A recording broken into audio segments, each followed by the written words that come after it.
My people, things are happening. Could you believe that some Igbo youth are working with the Hausa Fulani Heřdsmán to carry their own people go by for inside bush? Things they happen, and I want to say this with my full chest. Anywhere, any community catch Fulanis and there is Igbo among them. In fact, hand over the Fulanis to the police, but see those Igbo among them, buy them immediately. No allow them to even breathe. Buy them immediately. How can an full Igbo, what Fulanis has been trying for many years, our father resist them, our forefathers resist them for many years to penetrate into us.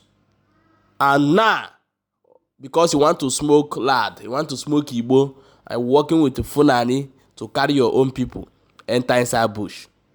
This is abomination. Arrow in a very big one.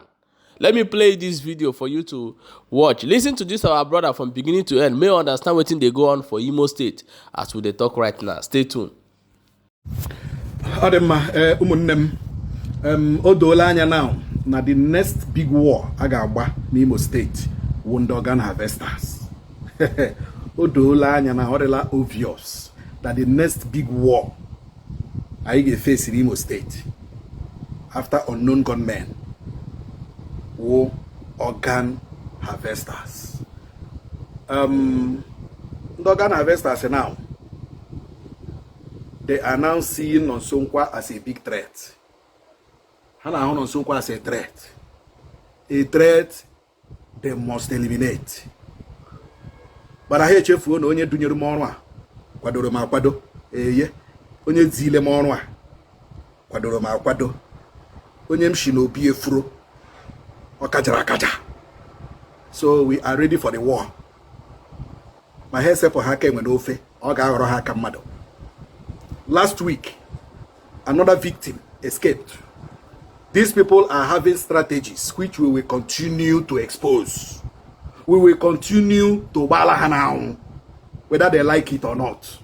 Now, this interview get play now is already in the The guy went to Zisa FM to look for me, but but he met a presenter and he relayed and narrated his ordeal in the hands of Ndogan Harvester Sender. They will come in form of Nna, iwu onye medicine, Nna, iwu onye plumber, Nna, iwu onye this, iwu onye that. Ngwa bịa enwere ebe m ga-enye gị ọrụ, bịa ka mkpọrọ gị jee ebe m ga-eji gị ọrụ, gị chee na ọwa ọrụ ka eji isi gị. Ịma na eji ịghọshi gị kidney na liver na mkpụrụ obi. Now, I would not like to waste time. Can I play a good year? Whenever I get play there, then we continue from where we stopped. Okay, I'm Joshua. So, I'm here budoro na Friday. Mgbe ngawara town ka nga rọra mmadụ ihe na town. So, anọ m na moto. Akwụkwanụ m ihe na ntị. Nwoke nọ m n'akụkụ. Ya na-eme call. So, call ahụ mega uche m adịghị ya duto akwụ m ihe na ntị. So, ya bịa tapụ m after o mechara call. Tapụ m n'arụ. Mgbe ọ tapụrụ m n'arụ, akwụ m respond ya. Ya tapụkwa m ọzọ ma atọ ọnụ. Ya sị m na ana m alụ maka nsị n'ọhịa m na-arụ. Ya sị m oke na ụdana nọ na enye m ọrụ na nga arụfuli. Nsị ya ọhịa m na-arụ. Ya sị m oke na oge ole ka m ga-eji arụrụ ya ọrụ. Nsị ya o dipendiziri ọgịrị ọrụ ị chọrọ ka arụ ọra gị. So ya sị m oke ihe mere n'ụwa na ọ ga-enye m nọmba ya ka mele ya kwuo na phone. So ma nara ya nọmba ya. Mgbe nara ya nọmba ya iruo na Saturday ya akpọ m sị m ele mgbe m ga-ewe chance ka m bịa ka ị gaa meshọ ọrụ ahụ o kwuru okwu ya. So ma gwa ese mgbe m na-eji ewe chance na Sunday ma ngacha chọọchị. Ya sị m oke na ngacha chọọchị na mpụta na flyover akwa akụma. So mgbe m pụtara na flyover akwa akụma ma nọdịdị ya nọkwara m 15 minutes ebe nchegara. Mgbe m chechara nwoke ma ya hụkwara ya akpọ m na phone na o we Highlander nọ n'ihu na ọ moto bụ na mbịa na moto ahụ na ka eburu m gawa ebe m ga-emesha ọrụ a. So mgbe ruru di ya nwaanyị na-ada na ma ahụ nọ ya wa ma ekelecha ya sị m banye ma banye jụọ m na nchukwu teepu mmasị eji m teepu m ji emesha ọrụ. So ya sị draiva ya gawa, draiva agawa. mgbe eruwere ka apụta ụzọ isi abịawa ụzọ Ọnịcha road ya sị draiva ya kwụsị na ka eburu onye Heřdsmán ga-eme plastering ebe ahụ. So a nọ ebe ahụ na-eche nwoke echekwara like 5 minutes. Mgbe a nọ na-eche nwoke a ya akpọ the man na fon bawara ya mba si ya kwa ọrụ abịala na akpọọla gị na ka ị bịa n'ọrụ igbuwela obi ọnwụ mgbe ọrụ na-aga abịa na gị si na na-akpọ gị ọrụ. So a nọkwa nwoke ma ewere ma ọsọ ma nke na bịa papa n'ime moto si wee ọga biko ewela iwe. So ya watọ na sị m biko na nwa ewekwala iwe na ọwụ onye ga-aplasta ọrụ ndị a ga-arụ ebe ahụ. Ya nọkwara ya sị onye draiva ya gawa. Draiva gawara onye mesi na-emepe akpa bikos ọ nọ m n'akụkụ anyị nọ mele ya abụọ nọ n'azụ. Ọ na-emepe akpa ya ma a na-asị ihe a nwoke ma na-emepe bụ n'ụkwana gịnị. Ihe ọzọ ọ nụrụ ya wepụta handkerchief red. Handkerchief red ahụ ọ wepụtara uche m adị ya dutu apịga m fonu. Ya nọkwara n'ime m zam ya were handkerchief ahụ kpuchigide m n'ime m kpachigide m. Ọ gbachiri m handkerchief ahụ n'ime ma na-etighị aka na adọdọ ya wụ na ha lọkọla central lock moto. So mana strọgụl nkwana ka hapụ ikuba datin na but the pressure dị too much. So me kuru datin isi agba m 100. Amaghọtazi m ihe mmega amazi na ebe nna nọzi m na-ele anya ya dịka eliga m anya m nazi na-emechi ma a na-afọskwana anya m ka hapụ imechi anya m. Ihe ọzọ hụrụ m onye eburu m tetezi mgbe m mepere anya ha akpọwa m oboy wake up so mana strọgụl nkwana ka hapụ ikuba datin na but the pressure dị too much. So me kuru datin isi agba m 100. Amaghọtazi m ihe mmega amazi na ebe nna nọzi m na-ele anya ya dịka eliga m anya m nazi na-emechi ma a na-afọskwana anya m ka hapụ imechi anya m. Ihe ọzọ hụrụ m onye eburu m tetezi mgbe m mepere anya ha akpọwa m oboy wake up. Mgbe m mepeziri anya m ya hụrụ na n'ime ọha ka anyị nọzi ma ndị bụ mbịa dị ahụzikwe ma moto wee ihe hụrụ ihe hụziri fesi azị mmadụ abụọ hụrụ ama m ndị ha wụ ịghọtara. So ha bịa sị m na mmepe fonu m ha jụ imepe fonu m ha akọwa m ihe sị m na ka m mepee fonu m ha sị na m na-emepe fonu m ele ihe m mere na ele ebe m nọ.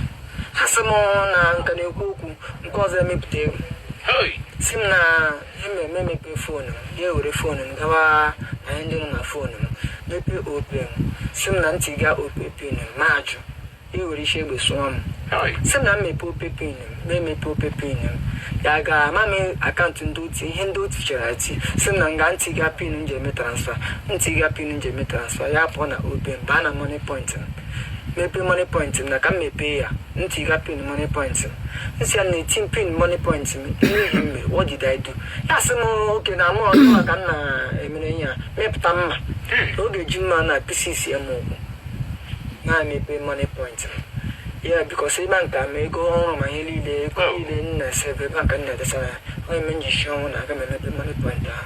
So mgbe m mechara bịa mepe money point ahụ ya etikwa akaụntụ ndị o tiri tiga asị m na ntị ga pin m ji eme transfa ya tiga pin mgbe m tichara pin ha ekechie m anya kefee m azụ sị m na ngawa.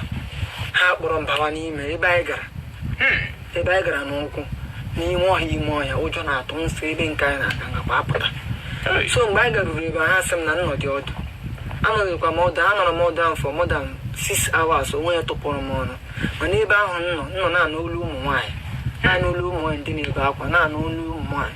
So anọgidele m ebe ahụ ya sị m na mbilie mgbe m bilili ọtọ ya sị m na ha ekepee m anya kepee m aka na arịba na pit owe pit ha gwuru ha mechara the pit plasta mmadụ abụọ nọ n'ime ya already. Ha sị m wute lada ha tiri na nrikpo na pit ahụ.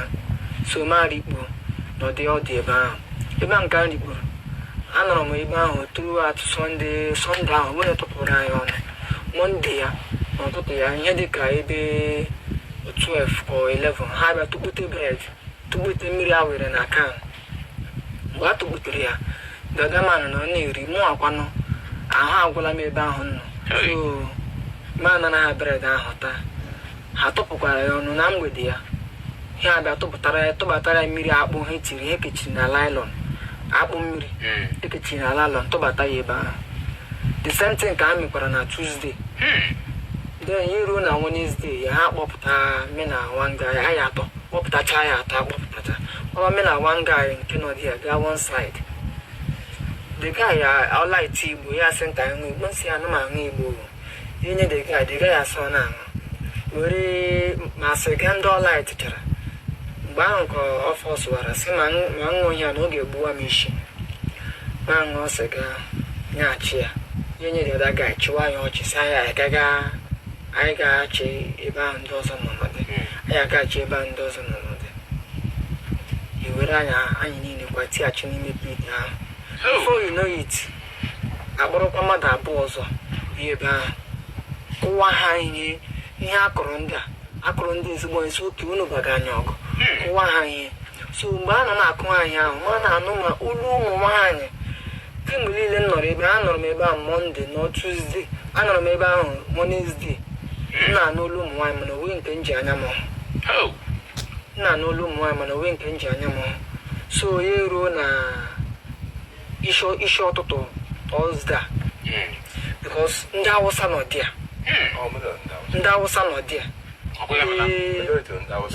ma naanị ndị Igbo abụọ ka a hụrụ bọtụ ndị ọzọ hụ ka dị ya ndị Awụsa so ya ruo na this early morning ofu onye n'ime ha bịa na pit ahụ gbaa ọkụ nke onye Igbo anyị gbaa ọkụ na pit ahụ flash ya niile anya n'ọkụ ahụ mepe anya ihe emeghị sị m na mbịa nrigote na ala daa rigote ya sị m na nnọdụ ebe a Thursday Friday na ndị na-ego mmadụ ndị họtel na ndị na-eshikete na-ego ndị mmadụ ha bịa tụọ m aka na nke m agaala because anọ m ebe a na-ete mgbe a na-asị m nweta nọmba ka a mee kọl ka a mara ogo ole a ga-enye ha mana nke a ha nọ na-asị m ihe dị ga gwaga m nnọdụ ebe a ndị họteelụ na ndị ketere bịa ha tụọ m aka na nke ha agala ha na-egbu mmadụ nọ ndị ahụ ndị ga-egbu m so ya were dis buletin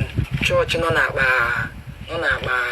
pọsụ were ya nye m fekọọ ya buletin ndị Freedom of God International Grace Assembly nye chọọchị m na-aga were ụta fekọọ ya tin n'aka sị m na ụzọ a na mgbawa ya ogologo oyi mụọ ya mana na mgbawa ya ogologo ebe ọbụla m gbapụtara na m were mana ka m pụọ from this premises that ihu ohie ndị họteelụ bịa ha tụọ m aka na nke m agaala so ọsọ ahụ ka m gbawara gbagide ọsọ ahụ mgbagideziri ọsọ ike nji agba ọsọ adịghị ma agawazi ije nka m gawaziri hụ na-azi ahụ ọkụ na-agafe ofu fobịasị m nọ ihe a ga-awụ road so taa ka m chiri gagide ma pụtazie na express m na-efetu ndị moto bikos ụtọ ndị adị m ka onye ara m na-efetu ndị moto a na-atụpụrụ m ọnụ ha na-anyashidi ivu na azọchidi brek speed ha ike tumabịa hụ onye tipa nwoke tipa ahụ mgbe m hụrụ ya onye na-efere ha aka ihe were waya slow down sị na ebe a na-akwụshi ebe a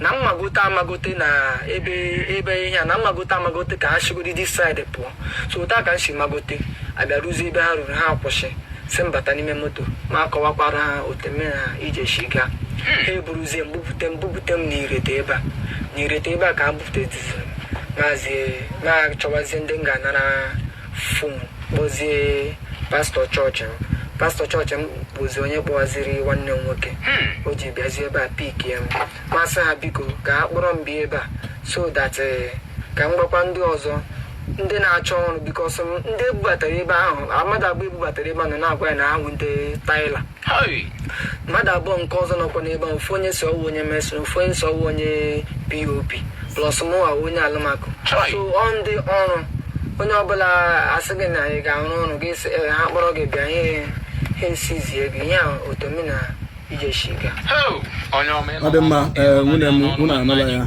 n'ọnụ nwanne anyị nwoke survivor ndị organ harvesters and the human flesh eaters unu anụla ya ndị hotel ndị restaurant ndị caterers ndị na-eshi nri most of anụ anyị na-eri n'ala Owerri nga awụcha anụ mmadụ especially ndị na-eri hotel ndị na-eri nri restaurant ndị na-eri nri mama put, ndị caterers, most of them na-eji anụ mmadụ eshi nri.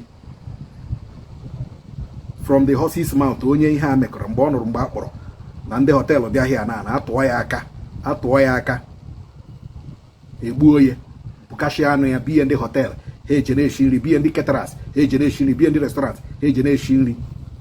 N'ala Owerri ka ọ na-eme. Nsogbu anọ, we are still doing our research. We will come up with a very startling revelation about the organ harvesters. But hold one thing, organ harvesting is an organized crime in Imo State. We will come up with a startling revelation. Onye nwere ntị ya nụrụ, onye aka ọrụ ewu asị gị bịawa ebe a, don't go. Ọrụ maka ịlụzu ọrụ ahụ, lụzuo ya and save your life. Onye nwere ntị ya nụrụ. Ndewonu. My people, I want you to share this video because things are really going on in Igbo land as we talk right now. I don't know how I want to explain this. So, say they use the restaurant, they buy people food. You see, we are a country or a state where the government are not working. They can't even know what is going on in the state. So, what the money that are going for the security, what are those money going for? Things are really happening. So, everybody should be very, very careful. Very careful when they are calling you for work, especially those who like property online, want to go and buy or look you. Be very, very careful these days. Things are really happening. People are desperate to do everything. People, share this video.